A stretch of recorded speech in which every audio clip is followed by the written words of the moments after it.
Aggregator ചാനലിലേക്ക് എല്ലാ കൂട്ടുകാർക്കും സ്വാഗതം. ഞാനിവിടെ പരിചയപ്പെടുത്തുന്നത് 1962 മുതൽ 70 വരെ പുറത്തിറങ്ങിയ 5 രൂപയുടെ ഡയമണ്ട് ഇഷ്യൂ നോട്ടാണ്. 117 മില്ലിമീറ്റർ നീളവും 63 മില്ലിമീറ്റർ വീതിയുമുള്ള ഈ നോട്ടിൽ ഒപ്പിട്ടിരിക്കുന്നത് RBIയുടെ 8ാമത്തെ ഗവർണറായിരുന്ന ലക്ഷ്മികാന്ത് ജായാണ്. സിംഹമുദ്ര വാട്ടർമാർക്കായി കൊടുത്തിരിക്കുന്നു. അതിനു താഴെയായി 5 റുപ്പേ എന്ന് രേഖപ്പെടുത്തിയിട്ടുണ്ട്. മധ്യഭാഗത്തായി റിസർവ് ബാങ്ക് ഓഫ് ഇന്ത്യ എന്നും guaranteed by the central government I promise to pay the bearer on demand the sum of 5 rupees at any office of issue എന്നും അതിനു താഴെയായി RBI ഗവർണറുടെ ഒപ്പും രേഖപ്പെടുത്തിയിരിക്കുന്നു. വലതുവശത്ത് സിംഹമുദ്രയും താഴെയായി സീരിയൽ നമ്പറും രേഖപ്പെടുത്തിയിരിക്കുന്നു.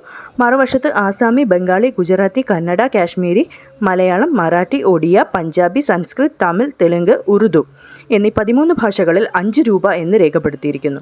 മധ്യഭാഗത്തായി 4 മാനുകളുടെ ചിത്രവും അതിന് താഴെയായി RBIയുടെ ചിഹ്നവും രേഖപ്പെടുത്തിയിരിക്കുന്നു. വീഡിയോ ഇഷ്ടമായെങ്കിൽ ചാനൽ ലൈക്ക് ചെയ്യുക. കൂടുതൽ വീഡിയോ ലഭിക്കുന്നതിനായി ചാനൽ സബ്സ്ക്രൈബ് ചെയ്യുക.